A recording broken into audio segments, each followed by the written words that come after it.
자, 오늘은 에베소서 1장 17절에서 19절 말씀을 가지고 하나님 말씀 나누겠습니다. 지난주일은 부활주일이었습니다.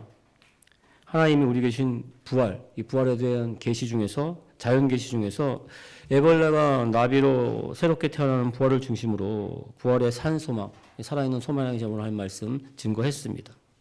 오늘은 지난 시간에 이어서 한계를 넘어서는 부활, 부활의 부르심의 소망이라는 제목으로 하나님 말씀 증거하겠습니다. 자, 말씀을 준비하면서 새롭게 깨닫게 된 사실이 있습니다.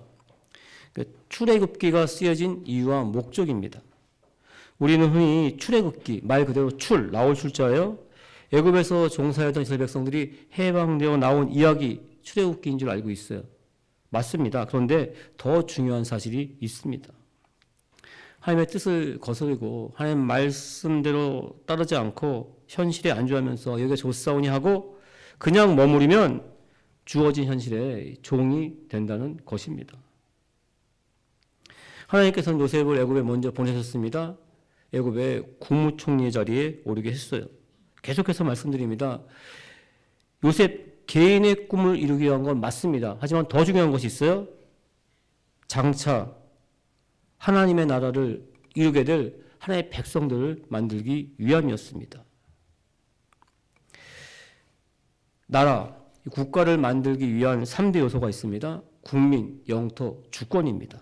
그 중에 국민, 하나님 나라를 이룰 백성들을 만들기 위한 것이었습니다. 창세기 50장 19절 21절 보시면 요셉이 그들에게 형들에게 이르되 두려워하지 마소서 내가 하나님을 대신하리이까 당신들은 나를 헤아렸으나 하나님은 그것을 손으로 바꾸사 오늘과 같이 많은 백성의 생명을 구원하게 하시려 하셨나니 당신들은 두려워하지 마소서 내가 당신들과 당신들의 자녀를 기르리이다 하고 그들을 간곡한 말로 위로하였더라.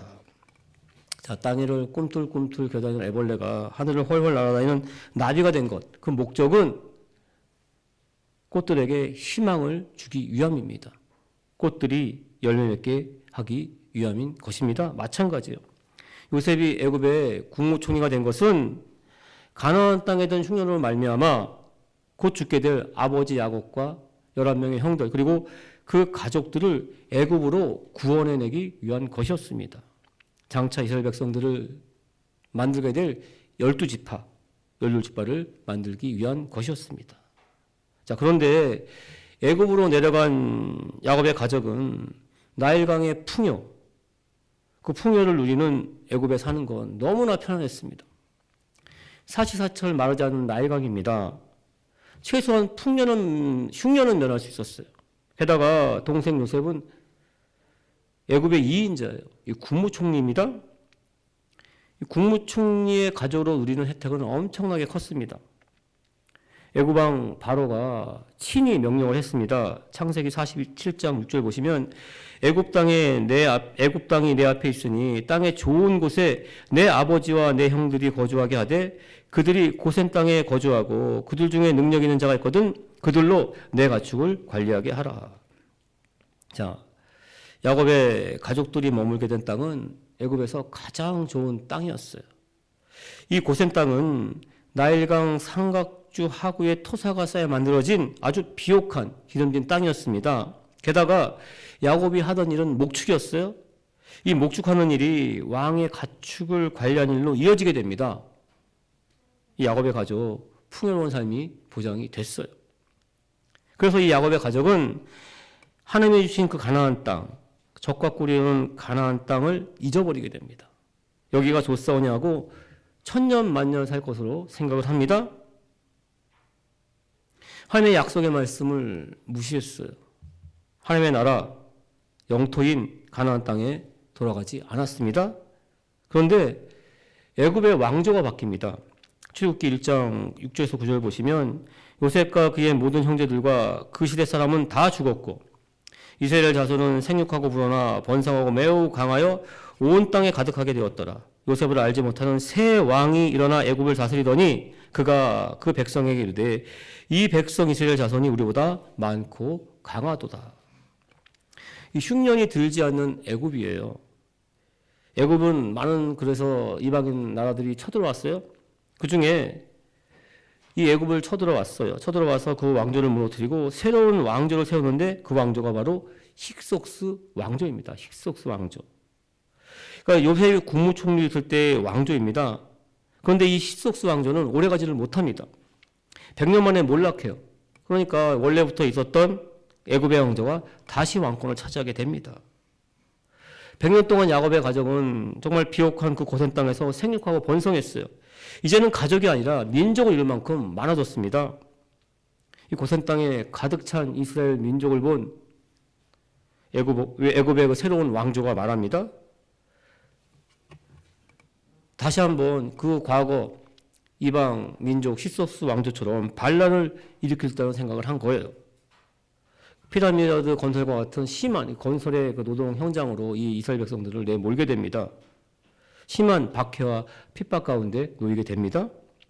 출애굽기 1장 15, 16절 보시면 애굽 왕이 히브리 산파 십부라는 사람과 부하라 는 사람에게 말하이르되 너희는 히브리 여인을 위하여 해산을 도울 때에 그 자리를 살펴서 아들이거든 그를 죽이고 딸이거든 살려주라. 애굽 왕은 이스라엘 자손 가운데 태어난 아이가 아들이면 죽이라고 합니다. 이스라엘 자손의 대를 끊고자 해요. 이스라엘 자손들은 정말 말할 수 없는 고통, 고난 가운데 놓이게 됩니다. 그런데 이때 출애굽기 2장 24, 25절 보시면 하나님이 그들의 고통 소리를 들으시고 하나님의 아브라함과 이삭과 야곱에게 세운 그의 언약을 기억하사 하나님이 이스라엘 자손을 돌보셨고 하나님이 그들을 기억하셨더라. 하나님은 이스라엘 자손의 고통의 그 소리를 들으십니다. 그들을 애국 가운데서 구원해내기 위한 모세를 세우기로 작정을 하십니다. 출애굽의 역사가 일어나게 됩니다. 그렇습니다. 우리가 이 출애굽기를 통해서 잊지 말아야 될 것, 꼭 알아야 될 것은 하나님의 약속 그 뜻을 저버리고 주어진 현실에 안주하게 되면 주어진 현실에 노예가 된다는 것입니다. 이러한 사실은 한 개인의 삶에도 똑같이 적용이 됩니다. 사람은 생로병사, 태어나서 늙고 병들고 결국은 죽게 됩니다. 제가 최강야구 얘기를 요새 많이 하는데 최강야구를 보면서 가장 피부에 와 닿는 정말 안타까웠던 것은 최강야구 선수 팀들에게 있어서 최강야구 선수들에게 있어서 가장 최강의 적은 세월이라는 거예요. 젊었을 때 한창 때는 정말 한국 프로야구를 호령했던 인물들이에요. 레전드, 전설로 불립니다. 그런데 지금은 나이 먹고 한물간 선수들이에요. 최강야구 선수들은 이미 은퇴한 선수들이 대부분입니다. 이제는 야구를 그렇게 열심히 하지 않아도 몰아갈 사람 없어요. 그런데 왜 그렇게 열심히 하는 것일까요? 새로운 인생을 살 수 있는 부르심의 소망, 기회를 얻었기 때문입니다. 그 기회 가운데 다시 한 번 더 찬란한 부활을 소망하기 때문입니다. 먼저 한번 동영상 잠깐 보시겠습니다. 제 기량이 나올지에 대해서는 솔직히 잘 모르겠습니다. 45살에 재활을 해서 성공한 사례가 없더라고요. 나이에 지는 거 싫고 체력 핑계되는 거 너무너무 싫은데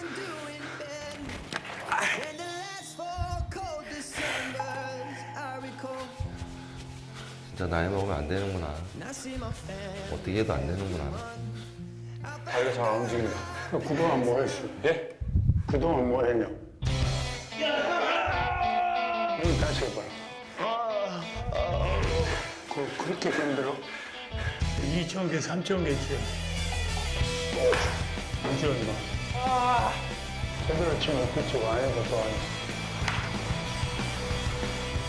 여기서 치려고. 올라요. 알았어? 네. 또 한 번 느끼는 거지만 야구는 정말 어렵네. 오케이. 더 잡아야 돼, 그래야. 그렇지, 더 잡아서 이렇게 쳐야지. 에이스 뭐 필요 없고 그냥 이기는 야구 할 거예요 저는 올해.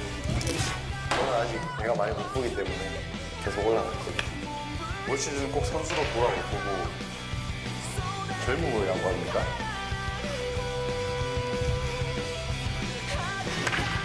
한계를 정확히 알아요. 오케이. 또 해? 바로 줄까요? 공터 줄. 주세요. 예. 자, 이 최강야구 팀 선수들이 이렇게 정말 열심히 최선을 다해서 훈련하는 까닭은 자신들에게 주어진 현실에 안주하기보다는 자신의 그 육체적 한계를 수용하기보다는 그 나이 먹은 육체를 훈련으로 관리해서 개선하고자 하기 위한 것입니다. 세월을 극복하고 새롭게 태어나기 위한, 부활하기 위한 처절한 몸부림이라 할 수가 있습니다. 자, 사회 심리학에서 말하는 수용과 관리와 개선이라는 단어를 한번 정리해 보겠습니다. 자, 기준에 못 미치는 상태를 받아들이는 것, 수용이라고 합니다. 그리고 기준에 도달하기 위해 노력하는 것을 관리라고 합니다. 그리고 그 기준을 뛰어넘어 새로운 모습을 향해 도전하는 것을 개선이라고 합니다. 이것은 육신뿐만이 아니라 인격도 마찬가지예요. 물론 공자처럼 나는 15세 학문의 뜻을 두었고 또 30살에 자립했고 40살에 미혹되지 않게 되었다. 또 50살에 천명 하늘의 뜻을 알았고 60살에 귀가 순해졌으며 70살에는 마음 내키는 대로 살아도 법도를 어기지 않았다. 자, 이렇게 나이가 들면 들수록 점점 성숙된 인격이 되어가는 경우도 있어요. 하지만 굉장히 드뭅니다. 왜냐하면 공자는 이 4대 성인 중에 한 명입니다. 성인이라 불리는 삶을 살았어요. 그래서 가능한 것입니다. 보통 사람들은 나이가 들게 되면 점점 성인 아이가 되어가는 것이 사실이에요. 인격도 육지와 마찬가지예요. 성품도 마찬가지입니다. 관리하지 않으면, 개선하지 않으면 점점 나빠집니다. 거의 사람들 대부분은 나이가 들면 들수록 이 열린 생각은 점점 굳어져요. 완고해집니다. 육체뿐만이 아니라 정신적으로도 점점 늙어가요. 무능해집니다. 자꾸 잊어버려요. 한 말 또 하게 됩니다. 노후를 대비해야 된다는 그 마음에, 조급한 마음에 조금이라도 더 챙기려는 마음, 좀 이기적인 마음을 갖게 돼요. 그리고 누군가의 도움이 없이는 살 수 없다는 생각을 하게 돼요. 의존적이 되어 갑니다. 그래서 좋은 어른이 되려면 젊어서 그리고 어른이 되었어도 끊임없이 노력해야 합니다. 신앙생활도 마찬가지예요. 지금 나의 믿음을 좀 더 관리하고 또 개선하는 그런 마음이 없이 그냥 교회에만 오고 가다 보면 점점 믿음 떨어집니다. 신앙생활이 무너지는 경우가 있습니다. 왕년엔 나도 열심히 신앙생활 했는데 하고 지난날 좋았을 때에만 추억하게 됩니다. 그러면서 지금의 그 문제들, 환경의 문제, 또 육신의 문제, 관계의 문제 이런 것을 합리화시키면서 지금 자신이 하고 있는 신앙생활을 그대로 그냥 받아들여요. 수용하게 됩니다. 열심히 신앙생활했지만 해도 안 돼 그런 말을 하게 돼요. 열심히 기도한다고 되는 것이 아니야. 이런 주의성수만 하면 되지 이렇게 자기 자신을 합리하면서 스스로의 한계를 규정합니다. 내 한계를 규정해요. 사람은 누구나 자신의 한계를 규정하며 살아가고 있어요. 개인적인 한계일 수도 있고 사람들 모두의 공통적인 한계일 수도 있습니다. 물론 이 한계를 정한다는 것 나쁜 것만은 절대 아니에요. 자신의 한계를 안다는 것 이것은 개선의 출발점이 됩니다. 그런데 자신의 한계를 자신만의 주관적인 판단, 생각 안에 정한다는 것 이것이 큰 문제가 됩니다. 우리 사람은 자신도 자신을 모를 때가 많이 있습니다. 자신이 얼마나 가치 있고 소중한 존재인지 잘 몰라요. 모르면서 자신의 그 주관적인 나이, 주관적인 육체 상태, 주관적인 성품, 주관적인 신앙 생활 이런 것들을 기준 삼아서 한계에 갇혀 살 때가 있습니다. 지금은 은퇴했죠. 이 골프 선수 박세리 선수가 1998년 미국 여자 골프 협회 LPGA US 오픈에서 우승했습니다. 이 당시 이 박세리 선수의 맨발 투혼 그 대회를 보는 모든 사람들 굉장히 깊은 뇌리에 각인이 되어 있습니다. 당시 박세리 선수의 맨발 투어는 IMF로 말미암아 낙담과 절망에 빠진 우리 대한민국 모든 국민들에게 큰 소망과 기쁨을 가져다 줬어요. 아직은 월드컵 개최하기 전이었습니다. 세계적으로 우리나라는 많은 사람들에게 굉장히 생소한 나라였어요. 자, LPG 대회는 미국에서 열리지만 굉장히 큰 국제적인 대회입니다. 그래서 출전한 선수들의 국기는 모두 게시되어 있는 것이 맞아요. 그런데 이 박세리 선수가 우승하기 전까지는 우리나라 이 대한민국의 국기는 LPG 대회에서 찾아볼 수가 없었어요. 이 박세리 선수의 맨발 투어로 말미암아 대한민국의 국기가 게시되기 시작을 한 것입니다. 그리고 무엇보다 이 골프의 불모지로만 여겼습니다. 대한민국은. 그 대한민국에서 온 여성들이, 그 여인들이 LPG 각종 골프 대회에서 우승을 하고 있습니다. 박세리 선수 이전까지는 LPGA 골프 대회에서 한국 여성이 우승할 것이라고는 어느 누구도 생각하지 않았어요. 대한민국이라는 한계, 그 한계에 누구나 다 공감을 하고 있었습니다. 전 세계적으로 공감을 하고 있었어요. 그런데 그 한계를 박세리 선수가 넘어서면서부터 많은 선수들이 그 뒤를 따르고 있습니다. 한계를 넘어서 세계 정상을 향해 발돋움하고 있습니다. 주어진 환경에 안주하면 그대로 받아들이고 수용만 하면 절대로 자신의 한계는 넘어갈 수가 없어요. 관리 또한 마찬가지입니다. 그 이상을 충분히 해낼 수 있어요. 그럼에도 불구하고 관리는 자신이 정한 그 기준까지만 내 자신을 변화시키게 됩니다. 그래서 우리는 개선을 해야 돼요. 개선. 이 개선을 기독교적으로 말하면 부활입니다. 가장 좋았던 이전의 모습으로 돌아가서는 관리가 가장 잘 된 거예요.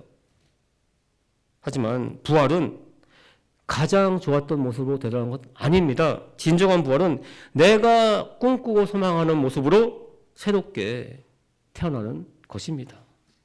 우리 성도님들 오늘 말씀 가운데 새롭게 태어나시길, 삶의 자리 가운데 부활의 역사를 이루실 주님의 이름으로 축원드립니다. 새롭게 태어나는 부활의 신앙을 갖기 위한 방법을 사도 바울이 오늘 본 말씀에서 말씀하고 있습니다. 에베소서 1장 17절, 우리 주 예수 그리스도의 하나님 영광의 아버지께서 지혜와 계시형을 너에게 주사 하나님을 알게 하시고, 이 말씀 가운데 영광의 아버지께서 지혜와 계시형을 너에게 주사, 하나님께서 우리에게 지혜를 줬습니다. 지혜는 내게 주어진 현재의 상황, 그것이 나이가 됐건 육신이 됐건 성품이 됐건 간에 무조건 받아들이는 것, 수용하는 것이 아니라, 관리만 하는 것이 아니라 개선하기 위한 마음의 결단, 한계를 넘어서 했다는 마음의 결단을 갖게 합니다. 그리고 또한 이 지혜는 그 한계 상황을 넘어갈 수 있도록 나를 올바른 방향으로 인도를 합니다. 그리고 계시는 한자로 드러날 게 보이시예요. 보이지 않던 것을 드러나는 것을 계시라고 합니다. 하나님께서는 내가 미처 보지 못한 것, 깨닫지 못한 것, 나의 능력으로 안 되는 것을 계시로 드러내어 보여주십니다. 즉 사람의 능력으로는 볼 수 없는 것, 알 수 없는 것을 하나님께서는 계시를 통해서 드러내 보여주십니다. 그래서 이제는 이렇게 살 수 없어, 더 이상 수용할 수 없어 하고 그 한계, 마음의 한계를 넘어설 수 있도록 마음의 문을 열어주십니다. 이와 같이 하나님께서 주시는 계시로 말미암아 마음의 문이 열리고 지혜로 말미암아 한계를 넘어서기로 마음의 결단하게 되면, 첫 번째, 너희 마음의 눈을 밝히사 그의 부르심 소망이 무엇이며, 우리 마음의 눈을 밝혀주십니다. 우리를 부르신 하나님의 소망이 무엇인지 우리가 깨닫고 결단하고 개선할 수 있도록 우리를 도와주십니다. 사람은 자신에게 닥친 현실, 그 주어진 환경에 그 눈을 감아볼 때가 있어요. 눈앞에 공이 날려오면 피하던가 잡아야 됩니다. 그런데 그냥 눈을 질건 감아볼 때가 있습니다. 날아오는 공을 그냥 수용할 때가 있어요. 앞으로야 뭐 어떻게 되든지 간에 지금 이 한순간만이라도 그냥 편하고 싶은 마음이 있기 때문입니다. 이 순간만 모면하고 싶다는 이 수용, 본능적으로 이 수용이라는 방어기제가 발동한 것입니다. 본성이에요. 애굽에 내려간 야곱의 가족도 눈을 질끈 감아버렸어요. 분명히 애굽의 왕조가 바뀌고 있다는 것 알았습니다. 그렇다면 이제는 눈을 뜨고 하나님께로 돌아가야 돼요. 약속한 땅, 가나안 땅으로 돌아가야 됩니다. 그런데 아직은 살만해요. 그러니까 주어진 현실을 그대로 받아들입니다. 수용해요. 그러니까 결국 노예 자리로 떨어지게 됩니다. 하지만 하나님께서는 모세를 부르셨어요. 모세의 마음 가운데 이스라엘 자손을 구원해내는 부르심의 소망을 주십니다. 하나님께서는 광야에서 양을 치며 살았어요. 두 눈을 감고 있었던 이 모세의 두 눈을 뜨게 해주십니다. 사실 모세는 이스라엘 자손을 구하려다가 살인자가 됩니다. 그때 눈을 감아버렸어요. 더 이상 그 사명에 대한. 그런데 하나님께서는 다시 눈을 뜨게 하세요. 지혜와 계시형으로 모세의 마음의 눈을 밝혀주십니다. 출애굽기 4장 6절 보시면 야훼께서 그가 보려고 돌이켜 오는 것을 보신지라 하나님이 떨기나무 가운데서 그를 불러 이르시되 모세야 모세야 하시매 그가 이르되 내가 여기 있나이다. 하나님께서는 모세를 부르세요. 부르시면 소망을 주십니다. 이스라엘 자손을 구원할 것을 불타는 가시 떨기나무에서 모세에게 말씀하십니다. 마찬가지예요. 하나님께서는 우리를 부르셨습니다. 그래서 지금 이 예배 자리에 앉아있는 줄 믿습니다. 우리 성도님들, 과연 나에게는 있어 부르심의 소망이 무엇인지 한번 시간 깨닫게 되시길 주님의 이름으로 축원을 드립니다. 하나님께서 우리를 그냥 부른 거 절대 아니에요. 하나님의 백성으로 부르셨습니다. 또한 예수님을 통해서 우리는 하나님을 아버지라 부를 수 있게 됐어요. 하나님의 자녀가 된 것입니다. 그래서 하나님께서 우리를 부르신 그 이유, 그 소망에는 굉장히 큰 뜻이 있어요. 하나님의 높고 넓고 깊으신 소망이 있어요. 이 소망은 우리 인간이 가진 소망과는 차원이 다릅니다. 에베소서 3장 19절 보시면 그의 너비와 길이와 높이와 깊이가 어떠함을 깨달아 하나님의 모든 충만한 것으로 너에게 충만하게 하기를 구하노라. 자, 오늘 부른 찬송가 304장에 나오는 하늘을 두루마기 삼고 바다를 먹물 삼아도 다 기록할 수 없는 한없는 하나님의 사랑, 그 사랑만큼 그 높이와 길이와 높이와 길이로 하나님께서 우리를 충만하게 채우신다는 것입니다. 그래서 우리는 그 충만하게 채우신 능력으로 말미암아 한계를 넘어설 수가 있습니다.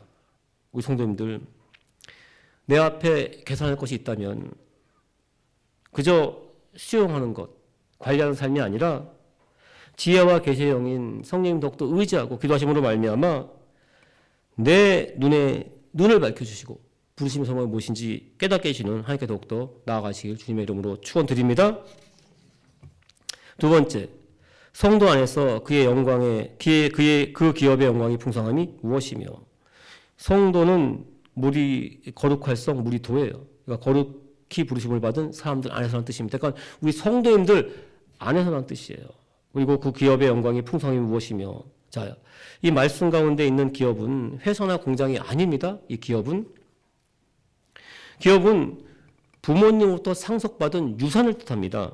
예를 들면 믿음으로 기업을 받았습니다. 믿음의 기업을 받았습니다. 이런 뜻은 이건 무슨 말인가 하면 아버지 어머님의 믿음을 유산으로 상속받았습니다 라는 뜻입니다. 그래서 그 기업의 영광의 풍성함이 무엇이며, 이 말씀의 뜻은 하나님은 하나님의 영광이 나타날 수 있도록 하나님의 유산을 우리에게 풍성히 상속했다는 말씀입니다. 자, 모세의 인도 아래 출애굽한 이스라엘 백성들이 들어갈 땅, 가나안 땅은 하나님의 나라를 이루기 위한 정말 힘이 아름답고 적과 이루는 풍성한 땅이었습니다. 민수기 14장 7절 8절 보시면 이스라엘 자손의 온 회중에게 말하되 우리가 두루다니며 정탐한 땅은 심히 아름다운 땅이라 야훼께서 우리를 기뻐하시면 우리를 그 땅으로 인도하여 들이시고 그 땅을 우리에게 주시리라. 이는 과연 적과 이루는 땅이라. 자, 결국 모세의 인도 아래 이스라엘 백성들 가나안 땅에 들어가게 됩니다. 그런데 신명기 10장 9절 보시면 그러므로 레위는 그 형제 중 분깃이 없으며 기업이 없고 내 하나님 야훼께서 그에게 말씀하신 같이 야훼가 그의 기업이시니라. 자, 가나안 땅에 들어간 이스라엘 12지파 중에서 11지파는 모두 다 이 땅을 기업, 유산으로 받았어요. 11지파는. 그런데 한 지파, 이 레위 지파만 땅을 상속받지 못합니다. 아무것도 받지 못했어요. 왜냐하면 이 레위 지파는 신명기 10장 9절 말씀 그대로 땅이 아니라 이 세상의 것이 아니라 하나님이 바로 레위 지파의 기업이었습니다. 하나님의 말씀이 바로 레위 지파의 기업이었던 것입니다. 유산이었어요. 레위 지파는 삶의 자리 가운데 상속받은 유산, 그 하나님의 말씀을 기준 삼아 올바른 판단을 합니다. 이스라엘 백성들이 한계를 넘어서 하나님 백성된 삶을 살 수 있도록, 풍성한 삶을 살 수 있도록 인도하는 사명을 유산으로 받은 것입니다. 마찬가지예요. 우리 성도님들도 하나님의 말씀을 상속받은 줄 믿습니다. 우리도 마찬가지예요. 그 말씀 가운데 한계를 뛰어내며 하나님의 백성된 삶을 살게 될 줄 믿습니다. 우리 성도님들, 하나님이 주신 그 풍성한 유산으로 말미암아 내 앞에 다진 모든 한계를 뛰어넘어 하나님께 영원 돌리는 귀한 복된 인생 되시길 주님의 이름으로 축원드립니다. 세 번째, 19절 보시면 그의 힘의 위력으로 역사심을 따라 믿는 우리에게 베푸신 능력이 지극히 크심이 어떠한 것을 너희로 알게 하시기를 구하노라. 자, 이 말씀 가운데 보게 되면 힘, 위력, 역사, 능력 굉장히 비슷한 단어들이 반복해 나와요. 정확한 뜻이 무엇인지 좀 헷갈리는 게 사실입니다. 정확한 뜻을 간단히 말씀드리면 하나님께서는 우리에게 베푸신 지극히 크신 능력이 어떠한 것인지 우리가 분명히 알기를 원한다는 뜻입니다. 그는 우리에게 베푸신 지극히 크신 능력은 과연 무엇일까요? 하나님 말씀이에요. 말씀입니다. 다시 한 번 더 말씀드립니다. 국가의 3요소는 국민, 주권, 영토예요. 하나님께서 요셉을 통해서 아버지 요셉과 형들의 생명을 보존했습니다. 형들의 후손으로 말미암아 결국 12지파를 세워요. 첫 번째, 나라, 국가의 국민을 만드십니다. 그리고 하나님께서는 이스라엘 백성들이 가나안 땅에 들어가게 합니다. 영토를 차지하게 해요. 두 번째. 그리고 세 번째, 하나님께서는 광야 40년 동안 모세를 통해서 이스라엘 백성들을 말씀 가운데 가르치십니다. 40년 동안 이스라엘 백성들을 가르치세요. 말씀으로 지키고 행하게 하십니다. 이스라엘 백성들 마음 가운데 세 번째, 하나님의 주권을 세우는 거예요. 난 하나님의 백성이다. 그 마음 가운데 주권을 세웁니다. 하나님의 백성이 하나님의 주권을 가지고 하나님의 영토인 하나님의 나라를 이루는 데 있어서 가장 중요한 것이 그래서 말씀입니다. 2000년 동안 전 세계를 뿔뿔이 흩어져 다녔어요. 영토가 어쩌졌어요? 이 유대인들, 이 이스라엘 백성들, 그럼에도 불구하고 살아남았습니다. 지금 현재 중동, 이 가나안 그 땅에는 지금 현재 이스라엘이라는 국가가 면면이 존재하고 있습니다. 하나님의 말씀은 어제나 오늘나 영원토록 동일한 줄 믿습니다. 모세 하나님은 우리 하나님인 줄 믿습니다. 고린도후서 3장 7절 보시면 우리가 이 보배를 즐거이 가졌으니 이는 힘이 큰 능력은 하나님께 있고 우리에게 있지 않음을 알게 하려 하심이라. 굉장히 제가 좋아하는 말씀이에요. 흙으로 만들었습니다. 정말 형편이 없고 볼품 없어요. 질그릇이라고 부릅니다. 그런데 그 질그릇 안에 보배가 담겨져 있으면 더 이상 질그릇 아닙니다. 보물단지, 보물거리라고 부릅니다. 마찬가지예요. 우리도 흙으로 만들었습니다. 진흙그릇이에요. 이 진흙그릇에 보배가 담겨져 있으면 우리는 보물단지, 보물그릇이 되는 것인 줄 믿습니다. 그런데 이 보배가 무엇인가? 바로 하나님의 말씀이에요. 하나님의 말씀. 하나님의 말씀이 내 안에 담겨져 있기 때문에 힘이 크신 하나님의 능력은 나의 나대고 나오는 것이 아니라 하나님의 말씀으로부터 나온다는 뜻입니다. 우리는 연약합니다. 깨어지기 쉬운 질그릇이에요. 하지만 내 안에 있는 보배, 하나님의 말씀으로 말미암아 모든 한계를 넘어설 줄 믿습니다. 새롭게 태어나는 부활의 삶을 살게 될 줄 믿습니다. 말씀을 정리하겠습니다. 성도님들, 눈앞에 있는 자신의 그 한계 상황, 무작정 수용하기보다는 이전보다 나아지고자 관리하기보다는 개선하시길 주님의 이름으로 축원드립니다. 예수님께서는 절대 넘을 수 없다는 죽음의 한계를 넘으셨어요. 부활의 첫 열매가 되셨습니다. 예수님의 부활을 믿는 우리도 예수님 안에서 부활의 열매를 맺게 될 줄 믿습니다. 고린도전서 5장 17절 보시면 그런즉 누구든지 그리스도 안에 있으면 새로운 피조물이라 이전 것은 지나갔으니 보라 새 것이 되었도다. 이 사도 바울의 고백이 성도님들의 고백되시길 주님의 이름으로 축원드립니다. 하나님께서는 지혜와 계시의 영으로 우리에게 부르심의 소망을 주셨습니다. 우리가 하나님께 영광을 돌릴 수 있도록 풍성한 은혜 유산을 주셨어요. 하나님의 크신 능력을 나타내는 삶, 한계를 넘어서서 천국 백성된 삶을 살게 해주셨습니다. 우리 성도님들 2024년 남은 한 날 한 날 모든 날에 하나님의 말씀을 통해서 한계를 뛰어넘어 부활의 삶을 사시는 주의 복된 백성 되시길 예수님의 이름으로 축원드립니다.